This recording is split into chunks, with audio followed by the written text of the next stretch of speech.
Dr. Jeho Park had been staring at his computer screen for 3 hours straight. The signal was still there. He checked the numbers again and again, but they didn't change. After 20 years of searching the stars for alien life, they had finally found something. But it wasn't coming from the stars. It was coming from Earth itself. "This can't be right," he muttered, running his hands through his messy black hair. The quantum telescope was designed to look into deep space, not beneath the ocean. Yet here was a clear, steady signal rising from somewhere in the Pacific Ocean, about 15,000 meters down. He picked up his phone and called Captain Unha Kim. If anyone could help him make sense of this, it would be her. As the commander of Earth's first faster-than-light ship, she knew more about space signals than anyone else on the planet. "Jeho, do you know what time it is?" Yunha's voice was thick with sleep. "You need to see this. The signal. It started right after your ship's first FTL test yesterday. I think they're connected." There was a long pause on the other end. "I'll be there in 20 minutes. The Global Space Research Center was quiet at this late hour. Jeho's footsteps echoed through the empty halls as he walked to the front entrance to meet Yunha. When she arrived, her usual neat uniform was slightly wrinkled, but her eyes were sharp and alert. "Show me," she said simply. Back in his lab, Jeho pulled up the signal data on the main screen. "Look at this pattern. It's not natural. Someone or something made this." Yunha leaned forward, her expression growing more serious with each passing second.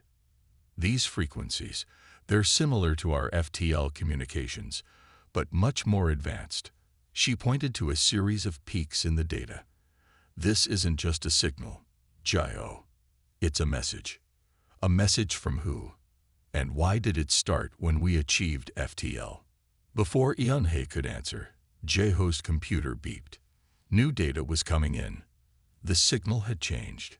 "It's getting stronger," Jeho said, his voice barely a whisper, "like it's waking up." Yunha grabbed her phone and made a call. "This is Captain Kim. Get me Dr. Taiwan Lee immediately. We need the best linguist on Earth for this."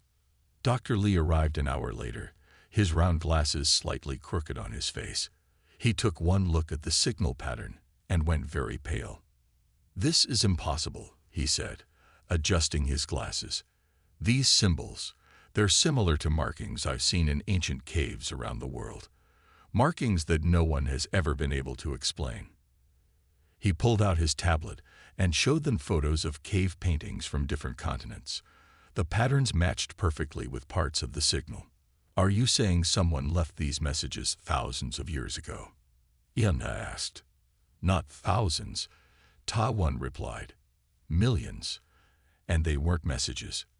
They were warnings." Jeho felt a chill run down his spine. Warnings about what?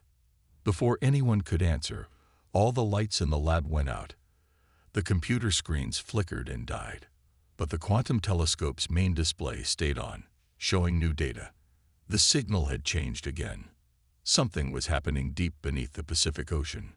Something that had been waiting millions of years for humans to develop FTL technology. And now it was awake. Yunha's phone rang, breaking the tense silence. Her face grew more worried as she listened. "It's not just here," she said after hanging up. "Every quantum telescope on Earth is picking up similar signals. They're coming from deep underground on every continent." Jeho looked at the cave painting photos again, then at the signal data. "We need to tell the world governments. Whatever this is, it's been here longer than humans have existed." "No," Taiwan said quietly. "That's not quite right." He pointed to one particular symbol that kept repeating in the signal. "This doesn't mean longer than humans. According to my research, it means before humans were made." The three scientists looked at each other as the meaning of his words sank in. The truth about Earth and human history was about to change forever. And somewhere deep beneath the Pacific Ocean, something ancient was stirring, ready to reveal secrets that had been buried for millions of years. 3 weeks after the signal appeared, Dr. Hejun Choi stood on the deck of the research ship Pacific Explorer, The ocean stretched endlessly in all directions under the morning sun. But he wasn't interested in what was on the surface. His attention was focused on what lay 3 miles below.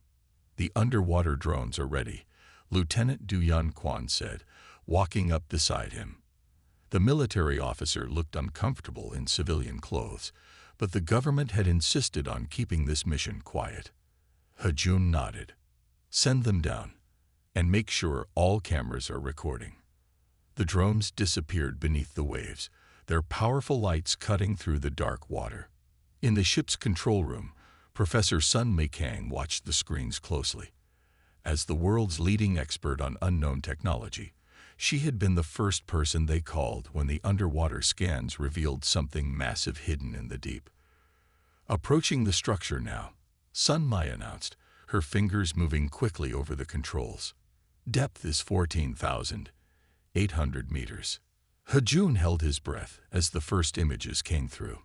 The structure was enormous, a perfect black cube, each side measuring exactly 1 kilometer. It sat on the ocean floor like it had been there forever, which, according to their tests, it had. "That's impossible," Du Yun said, staring at the screens. "Nothing man-made could survive the pressure at this depth." "Who said it was man-made?" Sun Mai replied quietly. The drones moved closer, their lights revealing the cube's surface. It wasn't solid black as they had first thought. It was covered in patterns similar to the signals they had detected.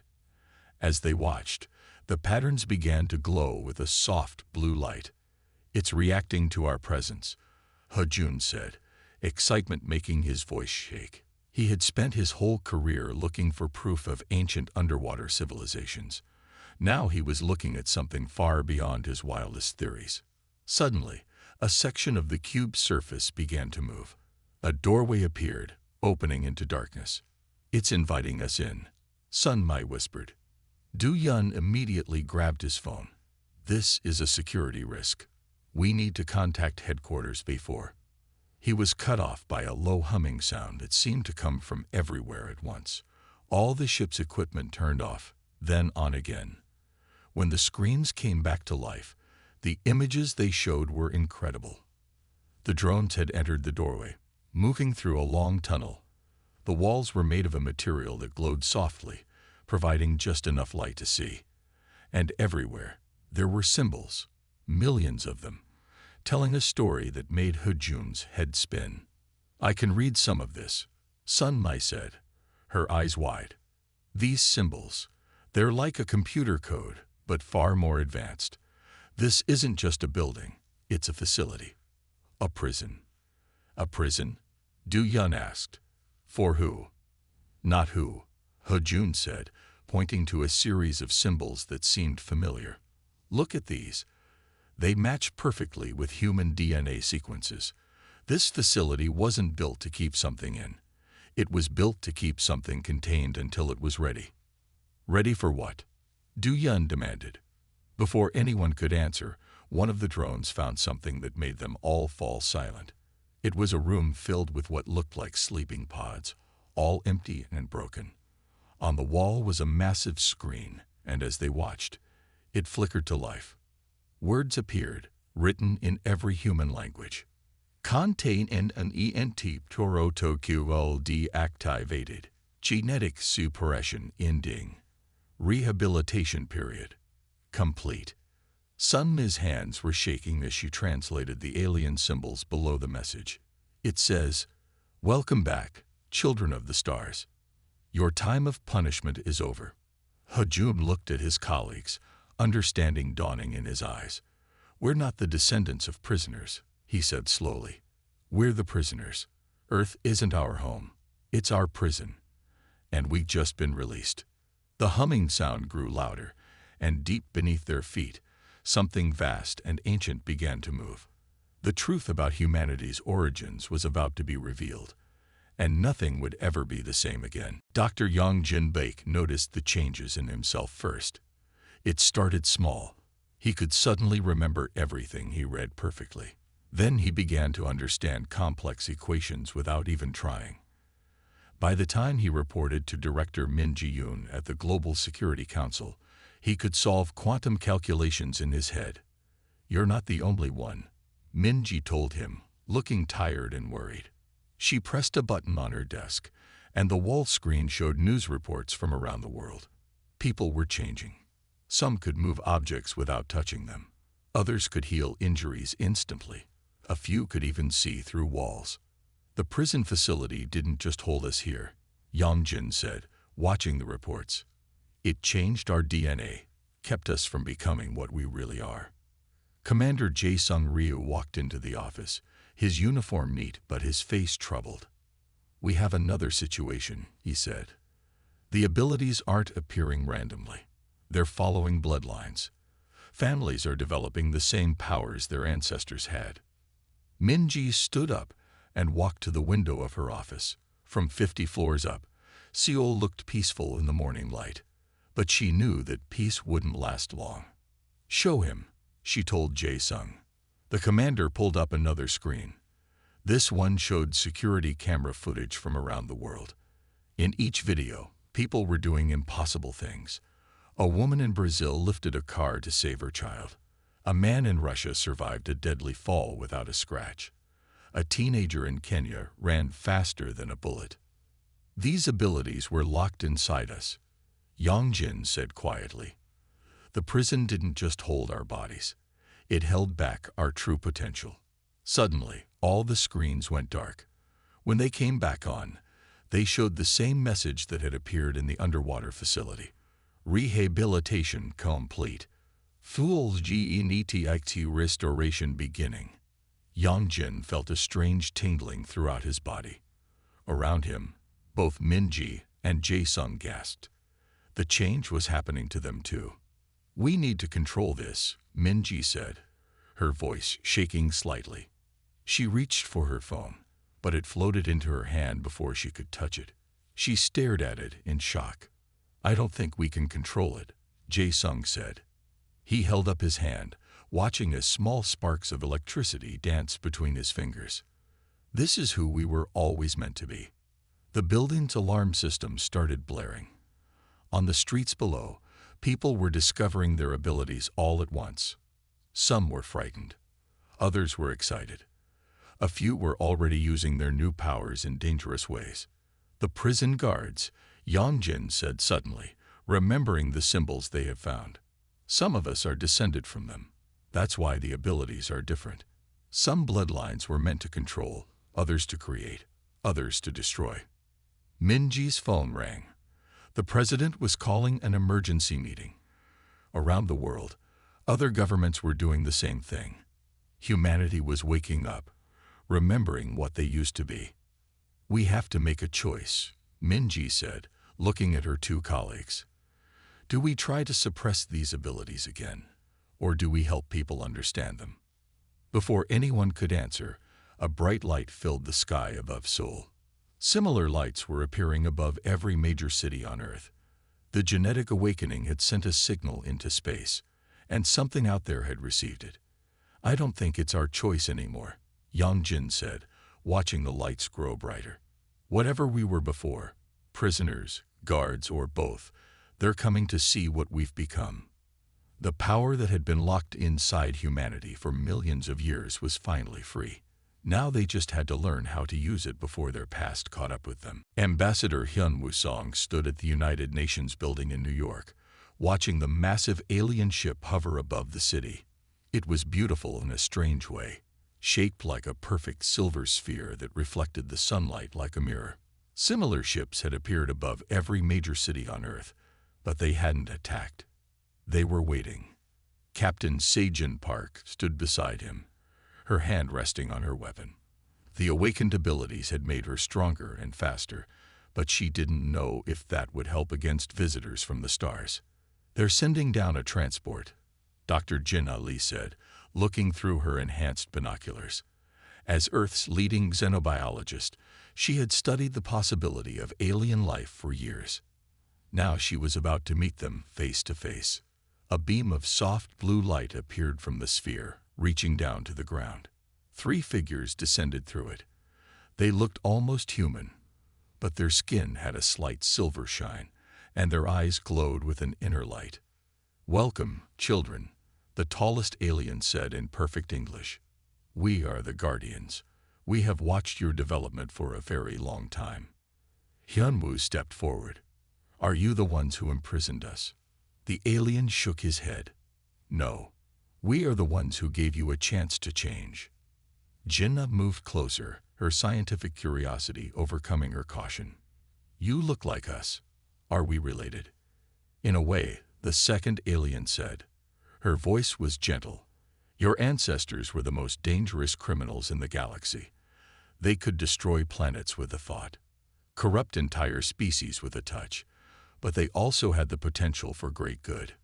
Instead of executing them," the third alien continued, "we created Earth as a special prison, a place where their powers would be suppressed, their memories erased, a place where they could learn to be better." Se-Jin's hand tightened on her weapon. "And the guards? We found evidence that some of us are descended from prison guards." The first alien nodded. "Some of your ancestors chose to stay, to watch over the prisoners. Over time, they fell in love with them, had children with them. The bloodlines mixed, creating something new, something unique. You're not just prisoners anymore," the female alien said. "You're not just guards. You're both, and neither. You're something the galaxy has never seen before." Suddenly, a bright flash appeared in the sky. Another ship arrived, but this one was dark and spiky, completely different from the smooth spheres of the Guardians.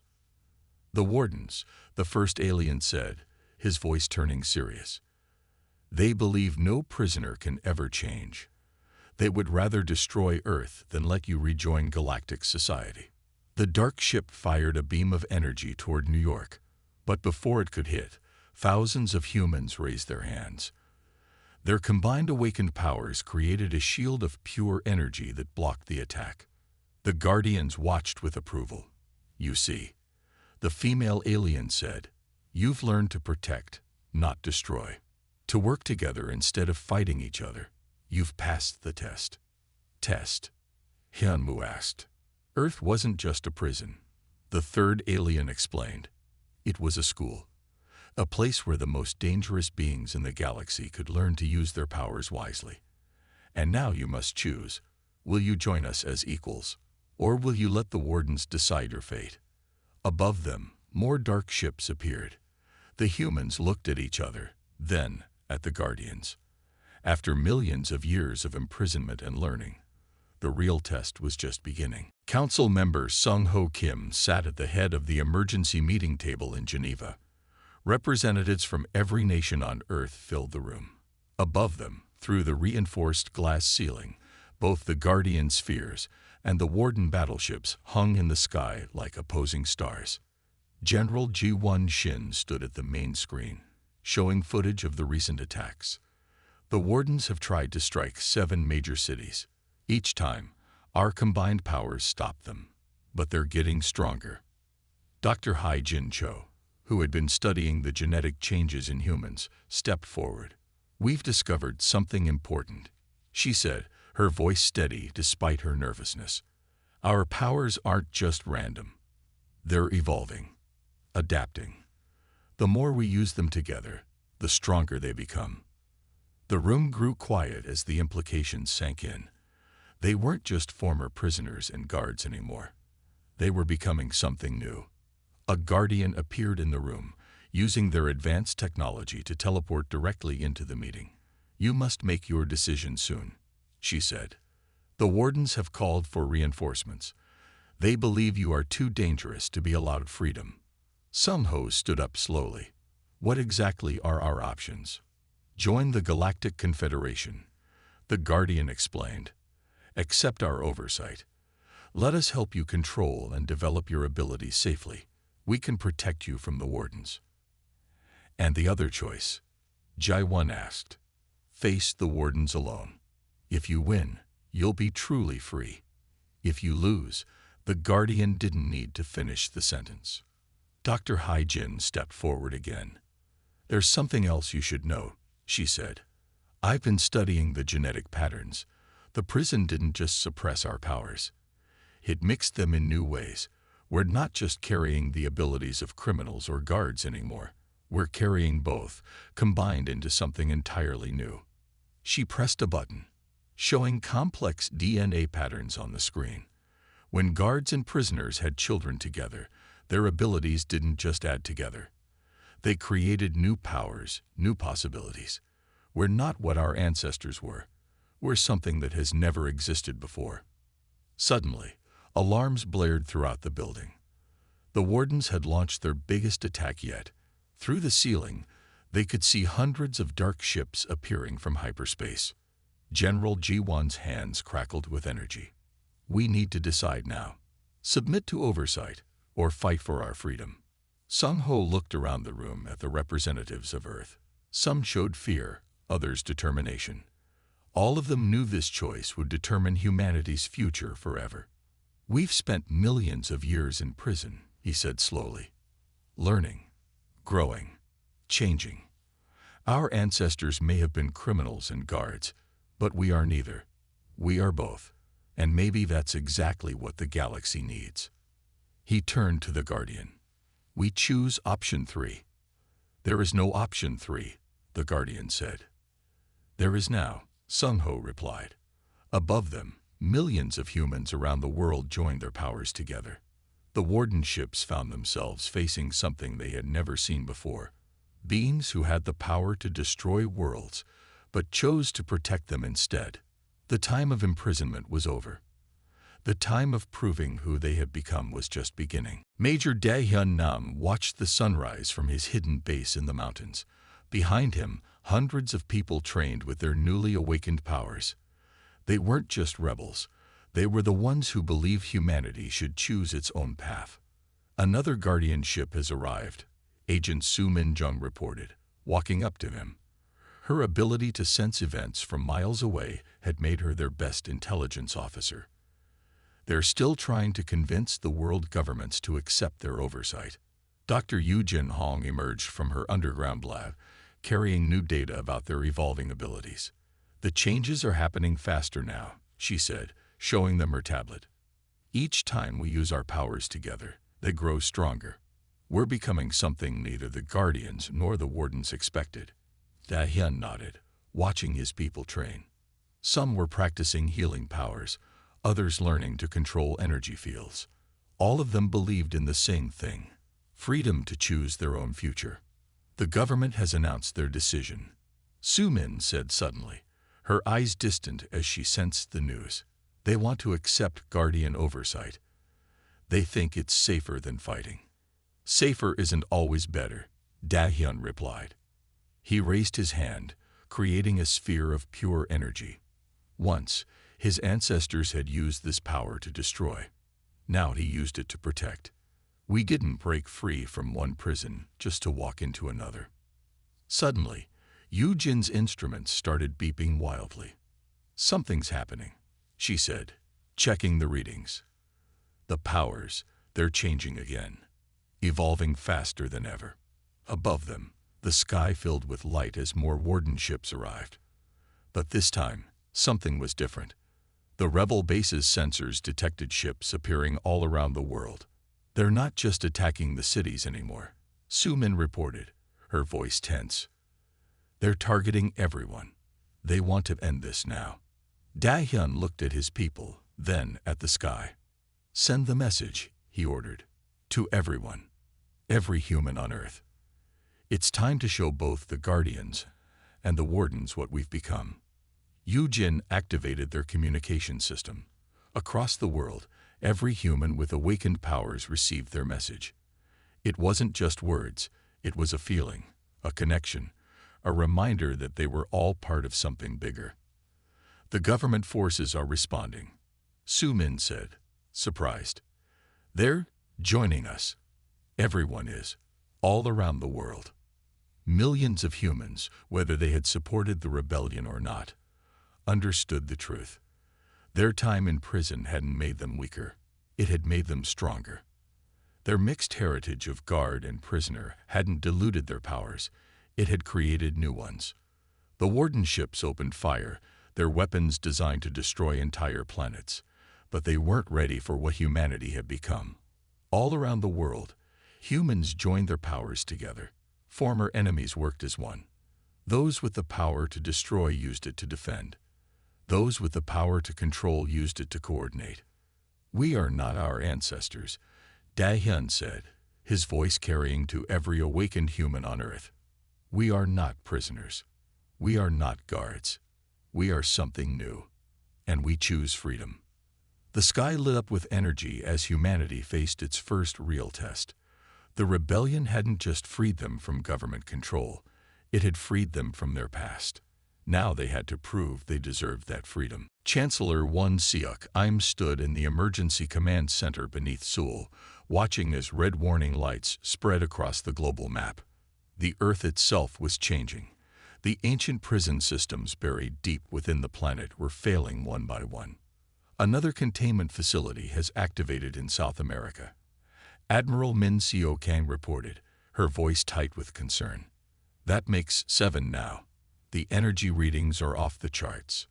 Dr. Junho Park rushed into the room, carrying new data from his containment research team. "It's worse than we thought," he said, pulling up complex diagrams on the main screen. The prison wasn't just built on Earth. It was built into Earth.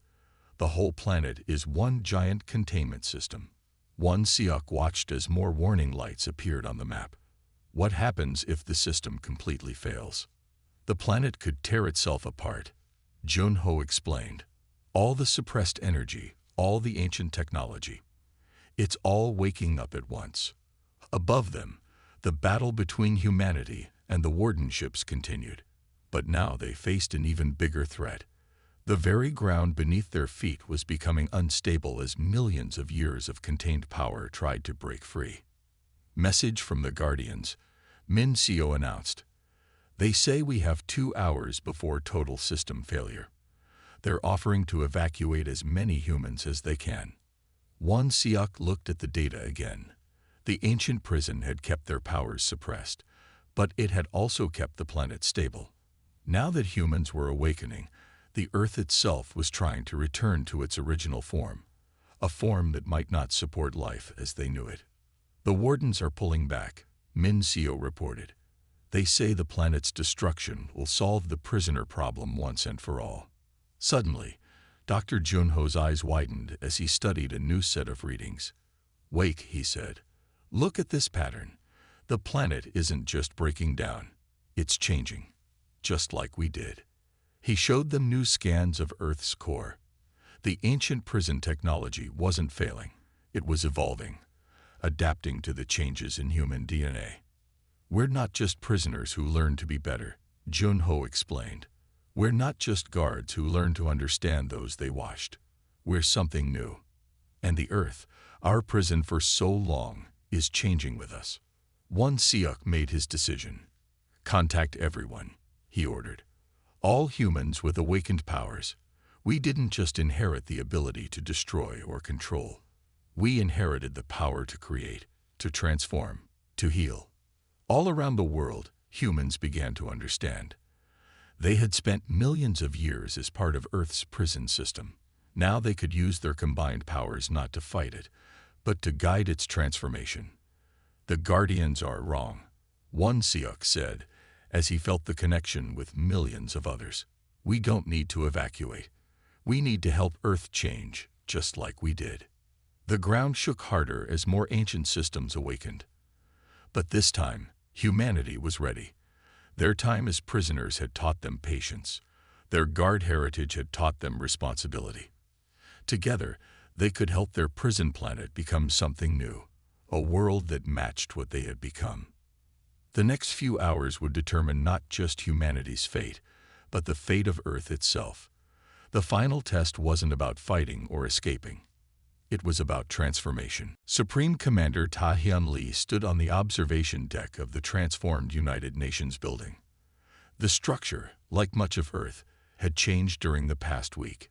Crystal spires now rose into the sky, merging ancient prison technology with humanity's new understanding of their powers. "The last of the warden ships have retreated," Dr. Yeonji Kim reported. She had been studying the changes in both humans and Earth since the transformation began. They don't understand what we've become. Maybe they can't understand. Mediator Sung Ho Choi entered the room, returning from his meeting with the Guardian Council. His new role involved bridging the gap between humanity and the galactic civilizations. The Guardians have accepted our choice, he said. They've never seen anything like this before. Through the crystal walls, they could see the new Earth. The planet had not torn itself apart as feared. Instead, it had evolved with its inhabitants. The prison systems hadn't failed. They had transformed, becoming part of a new kind of world. The latest readings are remarkable, Yanji said, showing them her data. The prison's suppression systems didn't just hold our powers back. They were teaching us, generation after generation, how to control them, how to use them wisely.